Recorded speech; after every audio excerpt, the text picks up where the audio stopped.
नमस्कार, आप देख रहे हैं आज तक। मैं हूं आपके साथ चित्रा त्रिपाठी। मशहूर शायर और गीतकार राहत इंदौरी साहब इस दुनिया में नहीं रहे। उन्होंने आज शाम 5 बजे आखिरी सांस ली। राहत इंदौरी को कोरोना की वजह से 9 अगस्त को इंदौर के अरविंदो अस्पताल में भर्ती करवाया गया था, लेकिन उनका इंतकाल हृदय गति रुकने से हुई। अब से थोड़ी देर के बाद रात 9:30 बजे उन्हें सुपुर्द खाक कर दिया जाएगा, लेकिन यादों में, जज्बातों में राहत साहब हमेशा जिंदा रहेंगे। कि मैं जब मर जाऊं तो मेरी अलग पहचान लिख देना।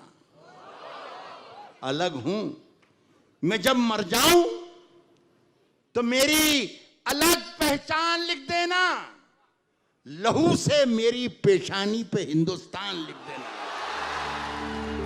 हर दिल अजीज हिंदुस्तान के अजीमो शान शायर राहत इंदौरी साहब अब हमारे बीच नहीं रहे। इंदौर के अरविंदो अस्पताल में आज उन्होंने अपनी आखिरी सांस ली। रात की ही तो बात है जब उन्हें इस अस्पताल में भर्ती कराया गया था। उन्हें कोरोना का शक था। जांच हुई, पुष्टि भी कि कोरोना है, लेकिन 70 साल के उस जवान ने बेझिझक, बेफिक्री लेकिन बाअदबी के साथ इस खबर को लोगों से साझा किया। हम ना होंगे तो ये दुनिया दरबदर हो जाएगी। कोविड के शुरुआती लक्षण दिखाई देने पर कल मेरा कोरोना टेस्ट किया गया, जिसकी रिपोर्ट पॉजिटिव आई है। औरविंदो हॉस्पिटल में एडमिट हूँ। दुआ कीजिए जल्द से जल्द इस बीमारी को हरा दूं। एक और इल्तिजा है, मुझे या घर के लोगों को फोन ना करें।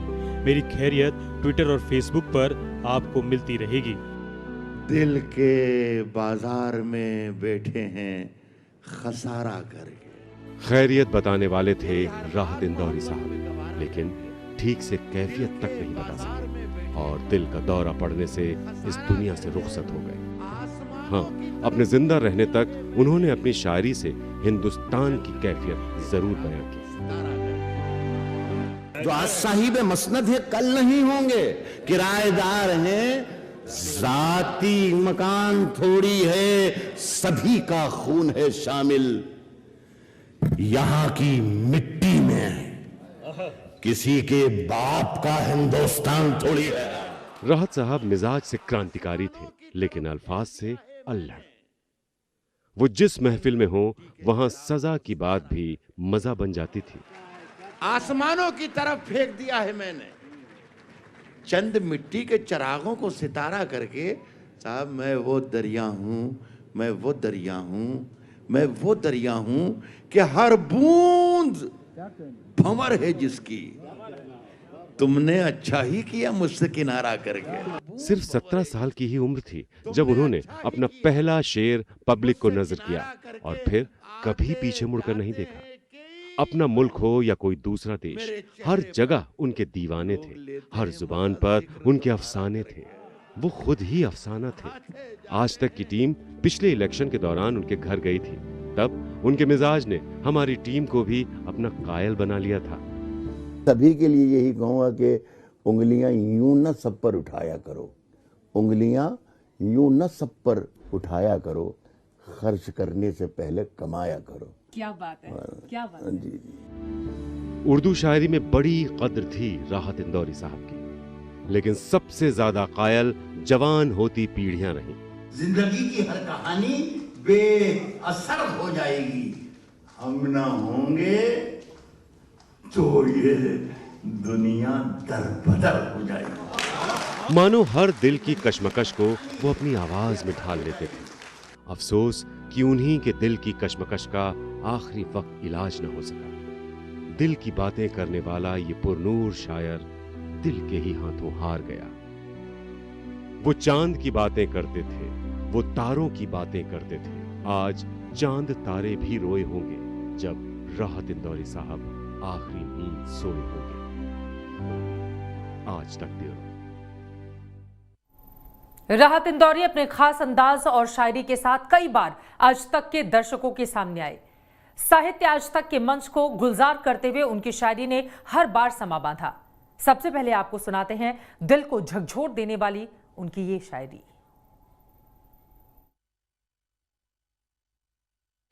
मैं जब मर जाऊं, देखिए आवाज आ रही ना, इसलिए कि मैंने माइक ऊपर कर लिया।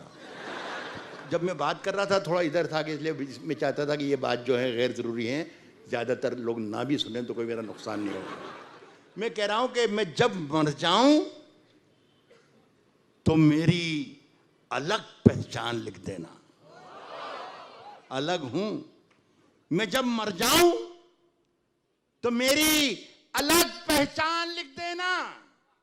लहू से मेरी पेशानी पे हिंदुस्तान लिख देना। मैं जब मर जाऊं। बहुत शुक्रिया, बहुत शुक्रिया आपका, बहुत शुक्रिया, बहुत शुक्रिया। तो ये बहुत शुक्रिया आपका, बहुत शुक्रिया।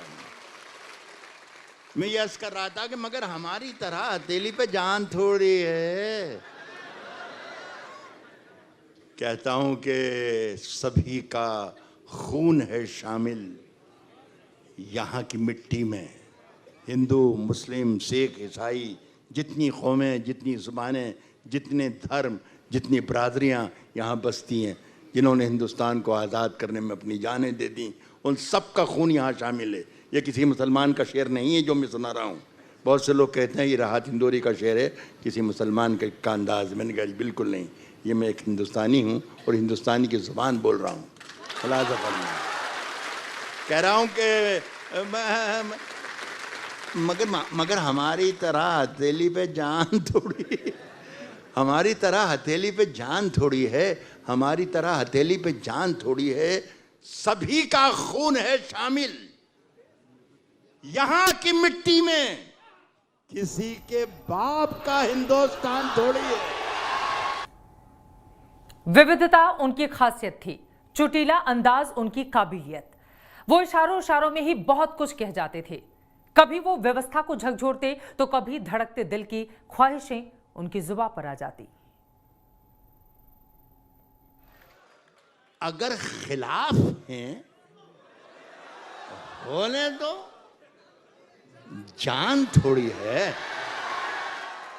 अगर खिलाफ हैं होने दो, जान थोड़ी है। ये सब धुआं है, कोई आसमान थोड़ी है। ये सब धुआं है, कोई आसमान थोड़ी है। कोई आसमान थोड़ी है साहब। लगेगी आग तो आएंगे घर के ही जद में। लगेगी आग तो आएंगे घर के ही जद में। यहां पे सिर्फ हमारा मकान थोड़ी है साहब। यहां पे सिर्फ हमारा मकान थोड़ी है मियां। हमारे मुंह से जो निकले वही सदाकत है। हमारे मुंह से जो निकले वही सदाकत है। हमारे मुंह में तुम्हारी जुबान थोड़ी है। हमारे मुंह से जो निकले वही सदाकत है साहब। हमारे मुंह में तुम्हारी जुबान थोड़ी है। हमारे मुंह में तुम्हारी जुबान थोड़ी है। और मैं जानता हूं कि दुश्मन भी कम नहीं, लेकिन मैं जानता हूं कि दुश्मन भी कम नहीं, लेकिन हमारी तरह हथेली पे जान थोड़ी है। मैं जानता हूं कि दुश्मन भी कम नहीं, लेकिन हमारी तरह हथेली पे जान थोड़ी है। हमारी तरह हथेली पे जान थोड़ी है। और जो आज साहिब मसनद हैं कल नहीं होंगे। चलिए अब आपको सुनाते हैं उन्होंने क्यों लिखा कि मेरे कमरे में दो परिंदों ने इंतहा कर दी रिहाई की। हमने खुद अपनी रहनुमाई की। हमने खुद अपनी रहनुमाई की और शोहरत हुई खुदाई की। ये मतलब जितनी दादी उससे ज्यादा अच्छा था ये। हमने खुद लेकिन खैर कोई बात नहीं। एक लाइफ लाइन खो दी आपने, लेकिन कोई बात नहीं। हमने खुद अपनी रहनुमाई की और शोहरत हुई खुदाई की। हमने खुद अपनी रहनुमाई की और शोहरत हुई खुदाई की। मैंने दुनिया से, मुझसे दुनिया ने सैकड़ों बार बेवफाई की। मुझसे दुनिया ने मैंने दुनिया से सैकड़ों बार बेवफाई की। फिर एक शेर आ रहा है, शेर अच्छा है।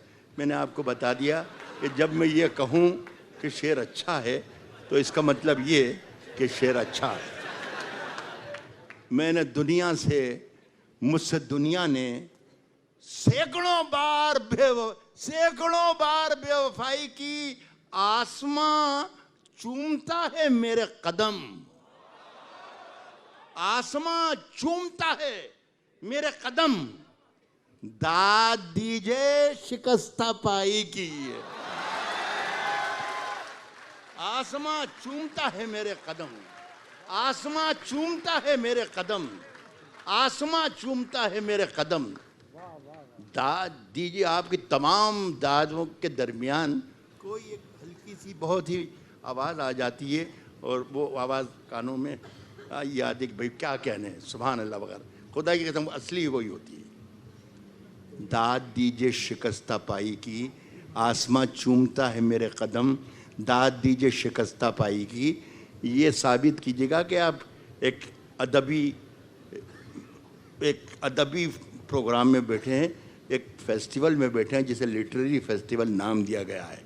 दाद दीजिए शिकस्ता पाई की, खुले रहते। अजीज़ इरफान साहब मेरे दोस्त बैठे हैं, एक शेर आपको सुना रहा हूँ, सुनिए कि दाद दीजिए शिकस्ता पाई की, खुले रहते हैं सारे दरवाजे, खुले रहते हैं सारे दरवाजे, खुले रहते हैं सारे दरवाजे, कोई सूरत नहीं रिहाई की।